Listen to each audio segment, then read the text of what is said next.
Šolski timi načrtujejo in izvajajo pouk tako, da ima vsak posamezni dijak možnost kar najbolje usvojiti znanje ter razviti svoje spretnosti in osebnostne lastnosti.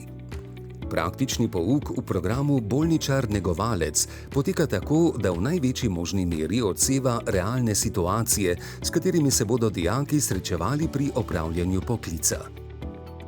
Pri tem izhajajo iz izvedbenega kurikula programa, dijakovih učnih zmožnosti ter njegovih individualnih interesov in potreb.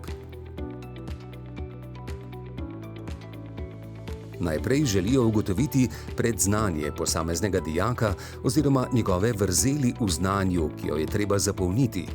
Pri tem si pomagajo z vprašalnikom, ki se nanaša na kriterije uspešnosti.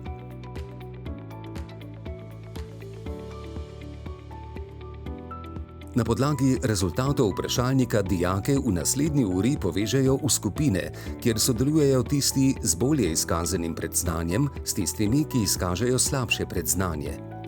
Skupaj z dijaki pregledajo kriterije uspešnosti, na podlagi katerih bodo kasneje ocenjeni. Na ta način želijo zmanjšati tudi strah pred izvedbo zaključnega izpita v kliničnem okolju, saj bodo vnaprej seznanjeni s kriteriji, ki jih uporabljajo za ocenjevanje z področja hranjenja in pitja.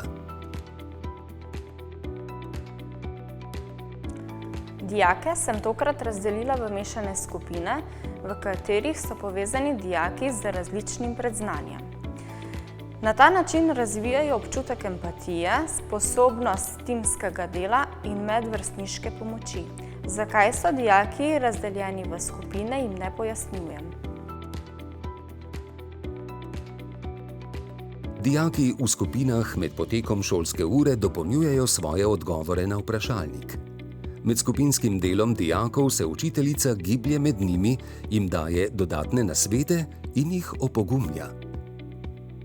Namen utrjevanja znanja dijakov je samostojna priprava sebe in stanovalca za hranjenje, priprava enostavnega obroka, hranjenje stanovalca in ureditev po hranjenju. Dijaki dobijo navodila za delo v skupini. Na podlagi učne situacije si razdelijo vloge, določijo vodjo skupine, načrtujejo izvedbo ter poročevalca.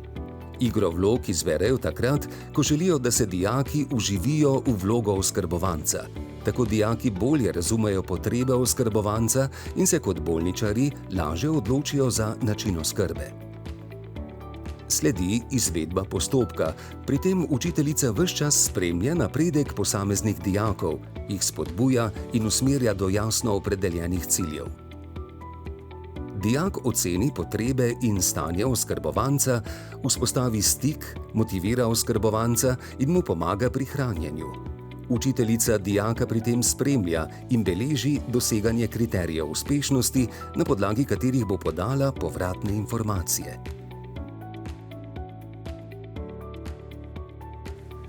Pouk je zasnovan problemsko. Na začetku pouka smo se z dijaki pogovorili o namenih učenja in korakih dela, potem pa so dijaki samostojno izvedli postopek hranjenja stanovalca.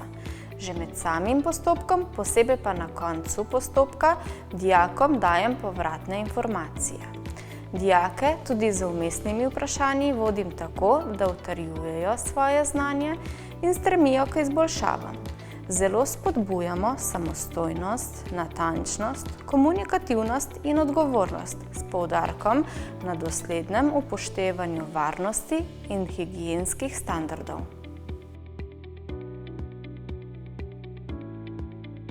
Dijake učijo spremljati svoje učenje in jih spodbujajo k izboljšavam.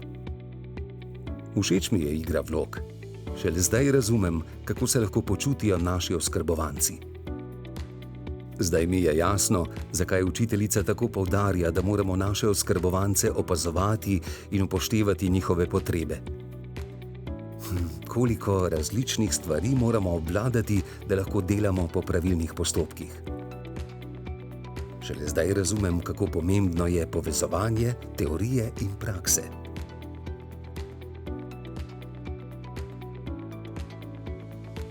Za konec dijaki zapišejo, kaj so se pri tej uri utrjevanja naučili. Zapišejo pa tudi, kaj jim še manjka in bi radi utrdili v naslednji uri. Te zapise na koncu še delijo z ostalimi.